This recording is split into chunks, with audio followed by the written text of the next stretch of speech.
Bienvenidos a Compañía Lectora, yo soy Fer y este es mi canal.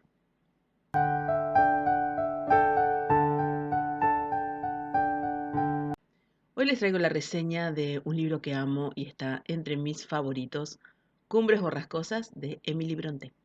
Pero antes los invito a suscribirse, a activar las notificaciones, comentar, compartir, todo eso que me ayuda mucho. Como les decía, hoy quiero hablarles de un libro que está entre mis favoritos. Siento que una parte de nosotros como lectores, finalizada la lectura, queda para siempre junto a Heathcliff y Catherine, paseando por los páramos desolados de esta magnífica novela gótica de amores imposibles, venganzas y fantasmas. Sospecho que Cumbres Borrascosas es otro de esos libros, como nos pasó con Frankenstein quizás o con Drácula, que son conocidos, que uno cree saber de qué trata, pero cuando tiene su primera experiencia de lectura, a veces se sorprende, especialmente en este libro, si uno espera una historia de amor tradicional. Estamos ante un libro que es diferente a lo que escribían las mujeres de la época, una novela que está narrada a base de rumores, después nos vamos a explayar un poco más en eso. También está narrada al comienzo por un personaje circunstancial, no es protagonista, sino que es alguien que va a los páramos. Entonces, este hombre que se muda a la granja de los tordos querrá conocer a su vecino y arrendatario e irá a visitarlo. Su primera impresión será más bien de curiosidad al ver la forma de vida. Después, bueno, sucederán algunas cosas que lo impresionarán de una manera más negativa, se indignará, jurará no volver nunca más a ese lugar.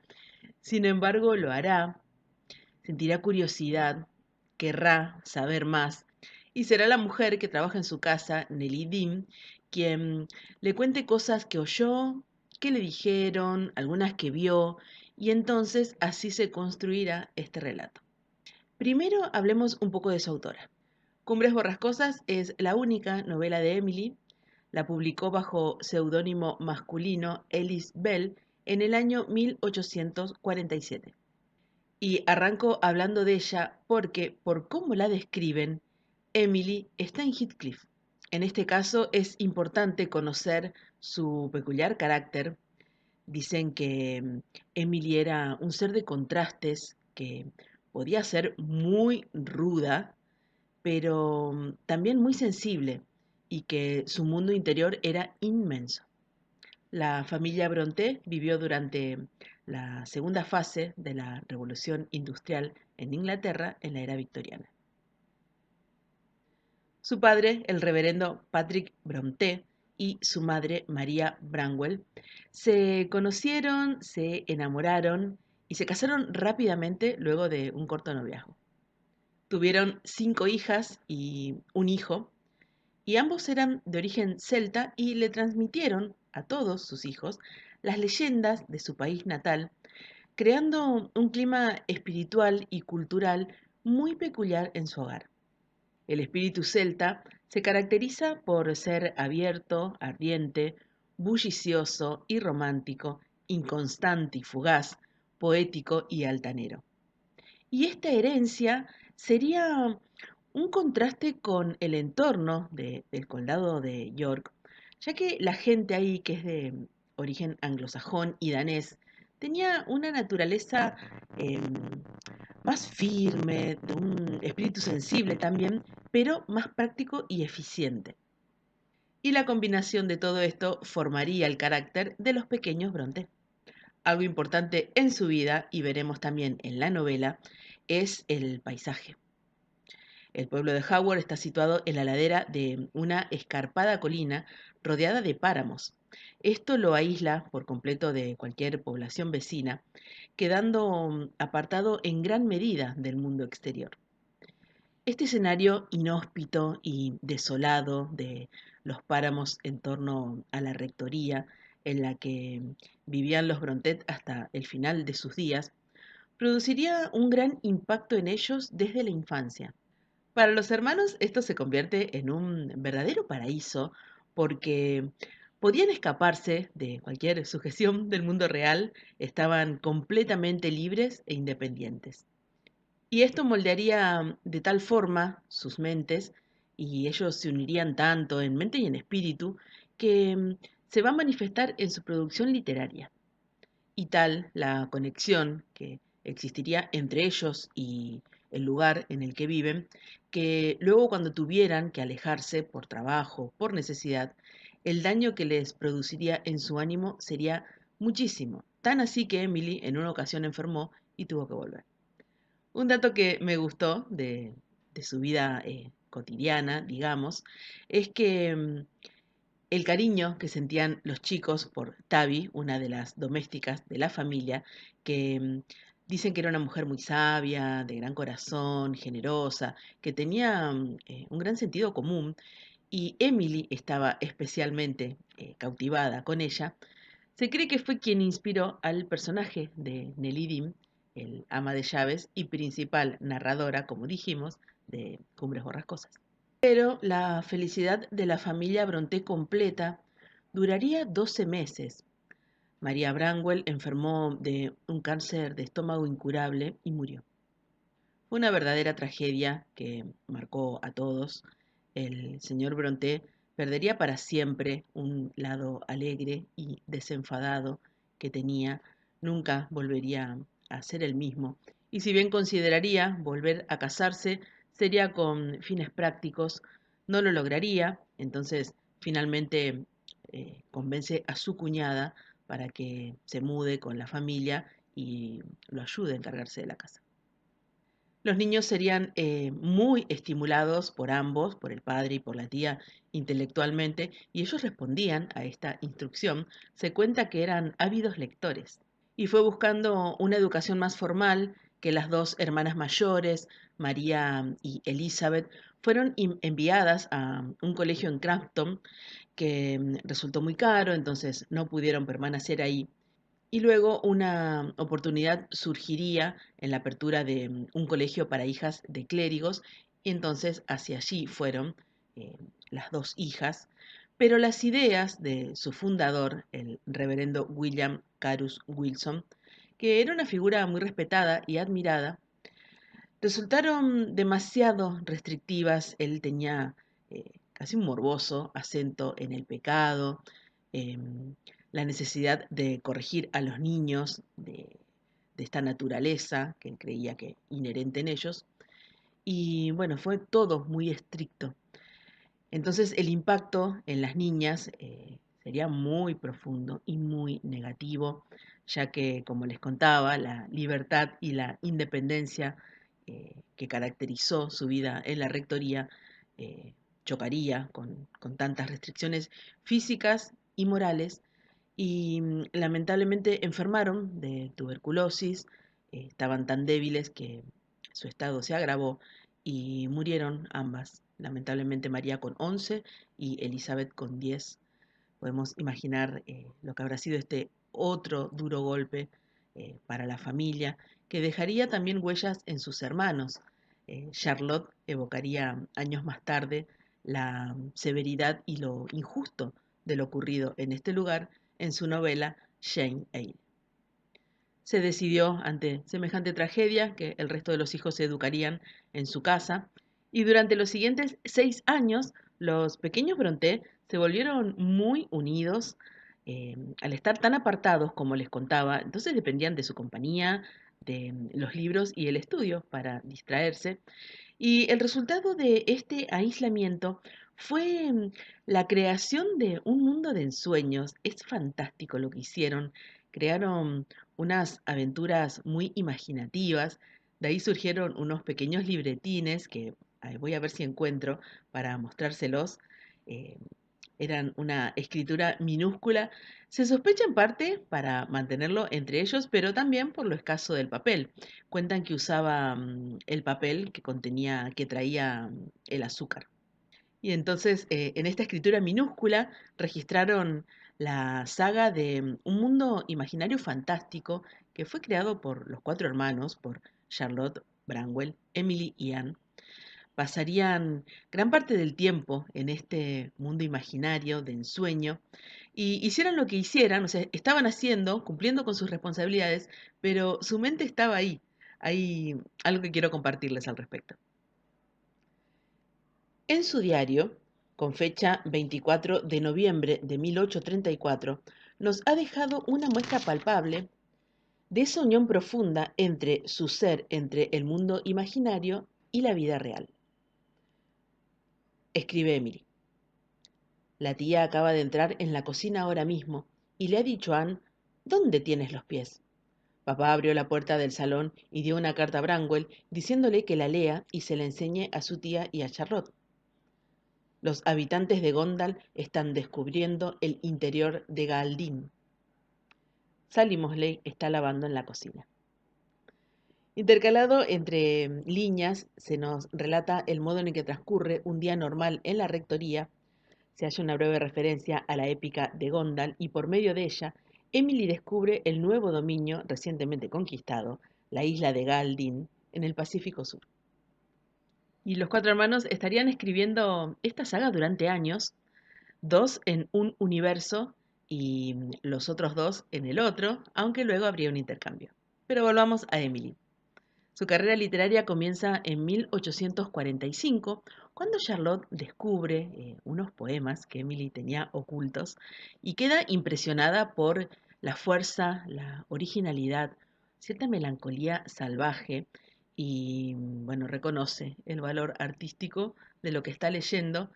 Intenta convencer a Emily de que los muestre, pero, como les dije, Emily tenía un carácter terrible y primero se indigna muchísimo al sentirse invadida por esto que ha sucedido, pero bueno, logran convencerla y en 1846 son publicados bajo seudónimo, algo lamentable y habitual para las mujeres en esa época. Para los victorianos, el arte de escribir y el mérito literario que llevaba consigo era algo esencialmente masculino y nada apropiado a la función de las mujeres en la sociedad. Sin embargo, ellas se pusieron a trabajar, cada una en su obra. Charlotte se puso a trabajar en El profesor, Emily empieza la escritura de Cumbres borrascosas y Anne Agnes Grey. Vuelven a buscar editor y Cumbres y Agnes son aceptadas, pero el profesor en ese momento es rechazada. Emily firma como Ellis Bell y en general a su libro le va mal. Les parecía algo demoníaco, inmoral, nada compasivo, eh, esta historia de amor que desafiaba todos los límites de la moral de la época. Sin embargo, frente a esas acusaciones, se oirían también hermosos y sensibles halagos, resaltando su fuerza imaginativa, su originalidad y grandeza. Lamentablemente, Emily moriría muy joven, un año después de publicarla, a los 30 años. Vamos a adentrarnos en la novela. No se sabe bien el origen de Heathcliff, pero en esa forma de sentirse afuera y extraño, es muy probable que Emily reflejara cómo se sentía ella como mujer en esa época. Él es un personaje tan complejo que uno al conocer su origen lo ama, cómo lo tratan en esa casa cuando recién llega, pero después cuando vemos las cosas que él hace, un poco de odio también le agarramos. Y en algunos momentos con Kateri también volvemos a amarlo por el vínculo que tiene con ella, pero bueno, después otra vez uno un poco lo odia. Son personajes de extremos. Y yo siento que esto pasa cuando un personaje está tan bien construido, ¿no? Porque eh, las personas no son solo buenas y malas, hay matices. Y cuando se logra eso en un personaje literario, es de aplaudir. Como dijimos, la voz de la narradora principal es Nelly Dean y la ventaja que tenemos con ella como narradora es que fue criada en ambas casas. Entonces, como ella estuvo en diferentes momentos de la historia, por ejemplo, nació y creció con los Earnshaw, entonces tiene un conocimiento muy cercano de cómo es cada miembro de la familia. Después luego, bueno, se va a la otra casa. Y esta cercanía, que ella no se priva también de opinar de las cosas que hacen y de las cosas que han pasado, logra una narración muy emotiva. El inicio es muy impresionante, es muy vívido, porque, bueno, este hombre siente como un bienestar mientras va caminando ahí por el lugar en el que se mudó, hasta que llega a Cumbres Borrascosas, que es el nombre de la casa, y empieza a describirnos cómo son sus habitantes de hoscos, lo descuidada que está esta casa, ese viento enloquecedor. Y la narración, perdón, es tan efectiva que creo que eso logra que uno se sienta ahí. Entonces, como les decía al comienzo, él siente curiosidad por esas personas, por esa chica que vio ahí frente al hogar. Y se enterará de la infancia de Catherine, que ella vivía en Cumbres Borrascosas con su hermano, que a sus 6 años, el padre, cuando vuelve de un viaje, trae a vivir con la familia a el pequeño Heathcliff y al crecer, bueno, él se enamorará de ella. Él será recibido en la casa con una frialdad en general, pero con un odio de parte del heredero de Earnshaw, Hindley, de 14 años, y eso no va a cambiar al crecer. Pero sí el vínculo con Catherine, que se irá intensificando, y el resultado será un amor desbocado y salvaje. Sabremos también de sus vecinos, los Linton, que eran quienes vivían originalmente en la Casa de los Tordos. Ellos tienen 2 hijos, Edgar e Isabela. Con él será con quien se casará Catherine.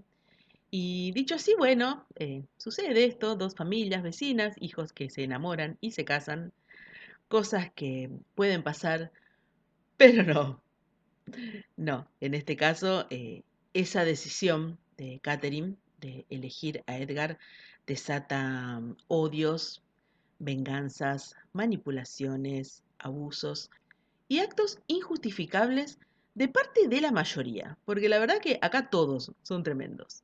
Porque Heathcliff odia a todos menos a Catherine. Catherine es imposible, desprecia a la mayoría y solo piensa en ella, y su esposo Edgar odia a Heathcliff por celos y por diferencias. Es todo un desastre. Luego tenemos una elipsis en la narración. Heathcliff vuelve educado y con dinero. ¿Dónde?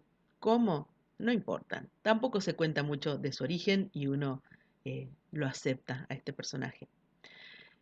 También en una especie de elipsis nos enteramos del embarazo de Catherine. Bueno, eso puede explicar lo que era común que las mujeres eh, tuvieran muchos embarazos porque eran pocas las expectativas de vida de los niños. Pero en el parto será Catherine la que morirá y nacerá la pequeña Katy, que será la joven que llama la atención del narrador al comienzo de la historia. Pero el odio de Heathcliff no se detiene con la muerte de Catherine, parece casi que se potencia, porque va contra su propio hijo, contra Katy y contra quien se le cruce en el camino y él pueda hacerle daño. Y será la parte fantasmal de esta historia la que logrará doblegarlo y recién al final se comenzará, digamos, lo que podríamos considerar la única historia de amor del libro. Creo que la de Katy y Harrington es la única que no es tan difícil de definir. El resto para mí es un dolor de cabeza porque los personajes principales parecen quererse, pero de una manera muy dañina, muy complicada y tan explosiva que las esquirlas de esa relación los daña a ambos y a todos los que los rodean. Hay quienes ven en la historia un amor romántico, a mí la verdad que me cuesta, pero por supuesto que hay pasajes muy conmovedores. Quiero leerles uno. Lo que les quiero compartir es una conversación entre Catherine y Nellie Dean, donde ella dice de Heathcliff: mis grandes sufrimientos en este mundo han sido los sufrimientos de Heathcliff.